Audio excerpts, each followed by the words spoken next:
सौमित्रन जय सोमनाथ। ओम नमः शिवाय। प्रिय मित्र, તમારો દિવસ શુભ રહે, મંગલમય શુભકામનાઓ મિલી મોરાથી જોગીભાઈ વ્યાસ આપ સૌનું આપણી જોગી શોમાં હાર્દિક સ્વાગત કરું છું। મિત્રો, આજરોજ જોઈશું આજનો શુભ પંચાંગ। આ તારીખ છે 5/9/2026 ને શનિવાર, શ્રાવણ વદ નોમ તિથિ છે। આજે નંદ બાબાના ઘરે ઉત્સવ ઉજવવામાં આવતો હોય છે। આજની નવમીને ગોગા નવમી તરીકે ઓળખવામાં આવે છે, પારણા નવમી તરીકે પણ ઓળખવામાં આવે છે। આજે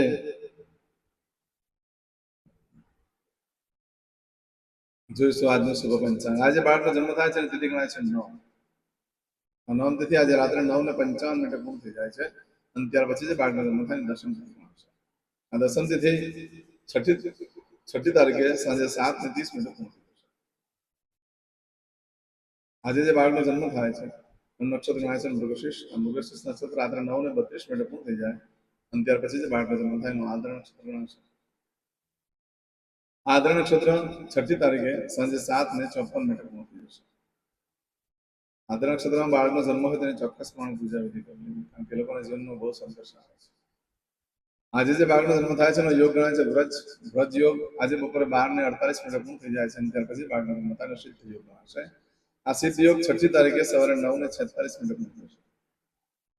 આજે જે બાળકનો જન્મ થાય છે એનું કરણ ગણાય છે તૈતિલ। તૈતિલ કરણ આજે 11:05 સવારે પૂર્ણ થઈ જાય અને ત્યાર પછી બાળકનો જન્મ થાય એનું ગર કરણ ગણાશે। આ ગર કરણ રાત્રે 9:55 પૂર્ણ થઈ જાય છે। આજે બાળકનો જન્મ થાય છે નિરાશી ગણાય છે વૃષભ। વૃષભ રાશિનો અક્ષર આવે છે બહુ। વૃષભ રાશિનો સ્વામી શુક્ર ગણાય છે। મિત્ર, વૃષભ રાશિ આજે સવારે 10:19 પૂર્ણ થઈ જાય છે। રાશિ બદલાય છે, ધ્યાન રાખજો। આજે સવારે 10:19 પછી જે બાળકનો જન્મ થાય ને મિથુન રાશિનો છે। મિથુન રાશિનો અક્ષર આવે છે ક, છ, ગ। મિથુન રાશિનો સ્વામી બુધ છે। આ મિથુન રાશિ આજે સવારે 10:19 શરૂ થઈ 7 તારીખે બપોરે 12:39 પૂર્ણ થાય છે। એટલે ત્યાં સુધી જે બાળકોને જન્મ થાય બધાની રાશિ મિથુન ગણાશે। આ રાશિ તિથિ વાર નક્ષત્ર કરણનું બહુ મહત્વ છે મિત્રો। એમાં જેનો જન્મ હોય તેને ચોક્કસ પ્રમાણે પૂજા વિધિ કરી લો, જીવન તમારું સરળ બની જશે। આજે જે તમારા સબસ્ક્રાઇબ મિત્ર એમાં ઘર પરિવારમાંથી કોઈ પણ સદસ્યની વર્ષગાંઠ છે, મેરેજ એનિવર્સરી છે, બધાને મારી ઘણી ઘણી શુભકામના। તમારા જીવનમાં ખૂબ પ્રગતિને થાય, ભગવાન શંકર તમારી બધી મનોકામના પૂર્ણ કરે એવી ભગવાનને પ્રાર્થના કરું। સૌથી પહેલા તો આજે જે કોઈ મારા સબસ્ક્રાઇબ મિત્ર છે, અમારા ઘર પરિવારમાંથી જે સદસ્યો છે એમના કોઈને ત્યાં કોઈની પુણ્યતિથિ છે તો પુણ્યતિથિના દિવસે ખાસ કરીને ગાયને ભોજન કરાવો, કૂતરાને ભોજન કરાવો, કાગડાને કરાવો, ભિક્ષુકને ખવડાવો, બ્રાહ્મણને દાન કરો। ભગવાન શિવના મંદિરે જઈ પીપળાની ફરતે દૂધ, જવ, પાણી ચડાવી દીવો કરી વિષ્ણુ પરમાત્માને પ્રાર્થના કરવાની કે હે પરમાત્મા, મારા બધા પિતૃને મોક્ષ ગતિ પ્રાપ્ત કરવા। પછી ચોખ્ખું પાણી મહાદેવને ચડાવી દો। ઘરે બધા સગાવાલા કુટુંબ પરિવાર ભેગા થઈ ભોજન કરવું જોઈએ, એનાથી પિતૃ ખૂબ તૃપ્ત થાય છે, બહુ જ મહત્વ છે। આજે જે કોઈ મારા સબસ્ક્રાઇબ મિત્ર મારા ઘર પરિવારમાંથી કોઈ પણ સદસ્ય કોઈ ઇન્ટરવ્યુ આપવા જઈ રહ્યા છે, કોઈ નોકરી ધંધા માટે જઈ રહ્યું છે, કોઈ પરીક્ષા આપવા જઈ રહ્યું છે, કોઈ યાત્રા પ્રવાસ માટે જઈ રહ્યું છે, કોઈ વિદેશમાં જઈ રહ્યું છે, આજે કોઈનું ઓપરેશન હોય, કોઈની ડિલિવરી, કોઈની સગાઈ, કોઈની છઠ્ઠીની પૂજા હોય, એવા કોઈ પણ કાર્ય તમે કરી કાર્ય કરતા પહેલા સૌથી પહેલા આપણી જો ગેસ્ટ ચેનલ પર જાઓ, પ્લેલિસ્ટમાં જઈ આજે શનિવારનું શુકન કરો અને પછી કાર્ય કરવા જાઓ।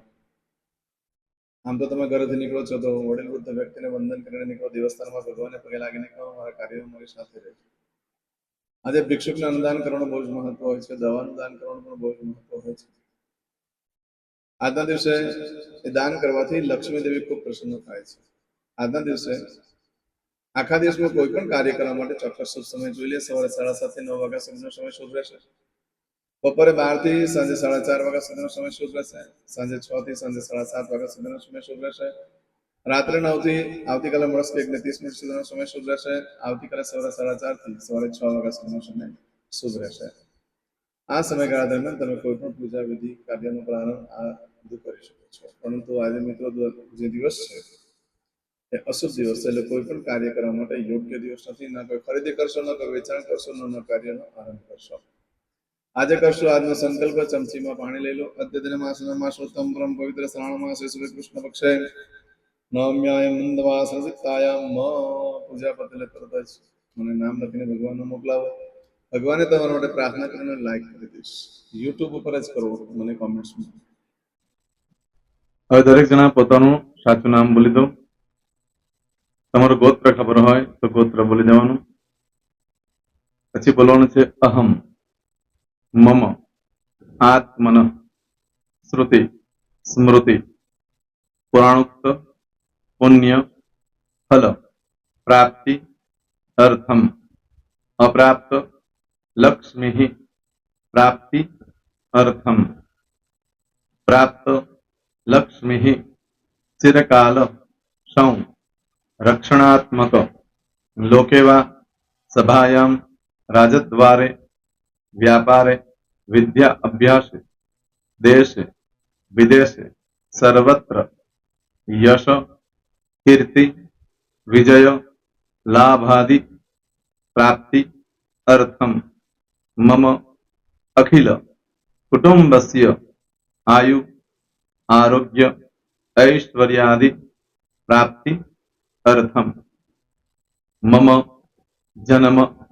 समय तथा च विप्र वृंदानां जन्म समय जन्म कुंडली मध्ये स्थित ग्रहः गोचर ग्रहः महादशा अंतर्दशा प्रत्यंतर्दशा तथा च योग युति दृष्टि मध्ये शुभफल प्राप्ति अर्थम भय रोग शत्रु बाधा दोष मारण तारण मंत्र तंत्र अरिष्ट दोष पीड़ा निवृत्ति अर्थम भूत प्रेत पिशाचादि द्वारा रचित अरिष्ट दोष निवृत्ति अर्थम मम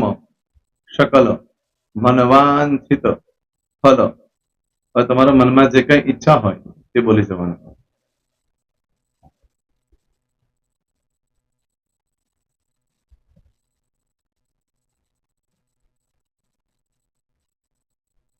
बोलो अनुसारतः सकल मनवांछित फल प्राप्ति अर्थम હવે જે બરકતને પૂજાવાળા છે એ લોકો તો આ બધું બોલવાનું જ હોય છે એ લોકો માટે કોઈ સ્પેશિયલ નથી પણ જે લોકોએ હવે જે કહું છું તે લોકોએ જ બોલવાનું જેના લગ્ન થઈ ગયા હોય એ લોકોએ બોલવાનું છે મમ દાંપત્ય જીવન મધ્યે સુખાકારી પ્રાપ્તિ અર્થમ પુત્ર પૌત્રાદિ સંતતિ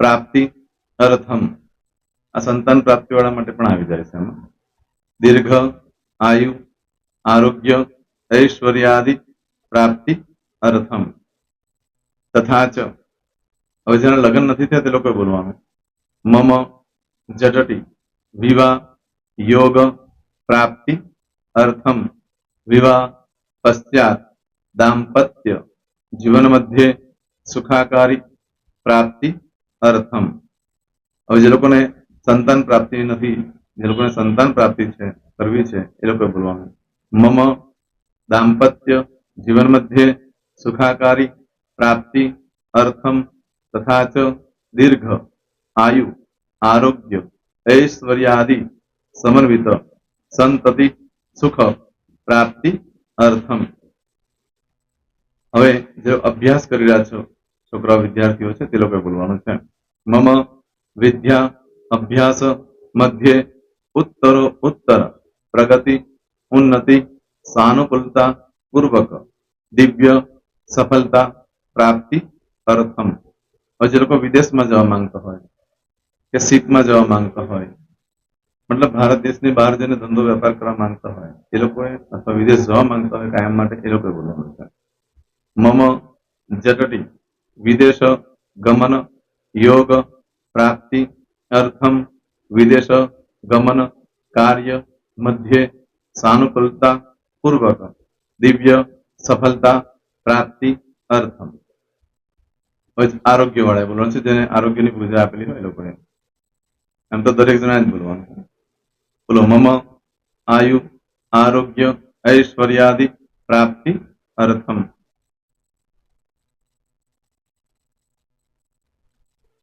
હવે દરેક જણા બોલવાનું सकल मनवांछित फल प्राप्ति अर्थम अद्य दिने प्रधान देवतानां नित्य दिन अनुसारतः पूजन अर्चन कर्मणि अहम करिष्ये પાણીવાળી થાળીમાં પાણી મૂકી દેવાનું છે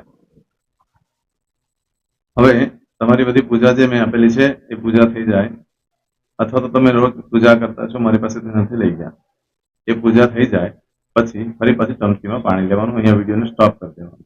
પૂજા પતે એટલે પાછું આગળનું કરવાનું છે. અહીંયા વિડીયો સ્ટોપ કરી દેવાનો અને પૂજા પતે એટલે બોલવાનું છે વિષ્ણવે વિષ્ણવે વિષ્ણવે નમો નમઃ વિષ્ણુ સ્મરણા સર્વમ પરિપૂર્ણ અસ્તુ. એતાની ગંધ પુષ્પ ધૂપ દીપ નૈવેદ્ય તામ્ર દક્ષિણા પ્રદક્ષિણા સહિત પ્રણુ મમ સકલ મનવાંચિત ફલ પ્રાપ્તિ અર્થમ પૂજન અર્ચન પ્રિયદાન નમમ. પાણી મૂકી દેવાનું, પાછું પાણી લેવાનું. પૂજન અર્ચન બ્રહ્માર્પણમસ્તુ. નીચે જમીન પર પાણી મૂકો, એમાં આંગળી ઘસી કપાળમાં તિલક કરી દો. કપાળમાં જમીન પર પાણી મૂક્યું છે એમાં. ત્યાર પછી ભગવાનને કહેવાનું કે હે પ્રભુ, આજે પૂજા કરતા કોઈ પણ પ્રકારની ભૂલચૂક થઈ ગઈ હોય તો અમને ક્ષમા કરજો. અમે તમારા બાળક છીએ. પ્રભુ, તમારો ખૂબ આભાર માનું છું. આજે મારી પાસે તમારી પૂજા કરાવી, મારી મનોકામના પૂર્ણ કરી. પ્રાર્થના કરી દો. જગ્યા પરથી ઉભા થઈ શ્રીનારાયણ ભગવાનને પાણી ચડાવી દો અને નિત્ય કર્મ જે કરતા હોય તે કરો. જય શ્રી. તમારો દિવસ શુભ રહે, તમે અને તમારો પરિવાર સુખી રહે, સંપન્ન રહે, સુરક્ષિત રહે, એ ભગવાન સોમનાથ દાદાને પ્રાર્થના. તો મિત્રો, તમે મારા વિડીયોને લાઈક ના આપી હોય તો સૌથી પહેલા લાઈક આપી દો, અને ત્યાર પછી જો તમે મારી આ ચેનલ સબસ્ક્રાઇબ ન કરી હોય તો સૌથી પહેલા સબસ્ક્રાઇબ કરી લો, અને બેલ આઇકોન ઓલ પર ક્લિક કરવાનું ભૂલશો નહીં, જેથી કરીને સૌથી પહેલા નવી વિડીયો જે કંઈ મૂકું એ તમને મળે.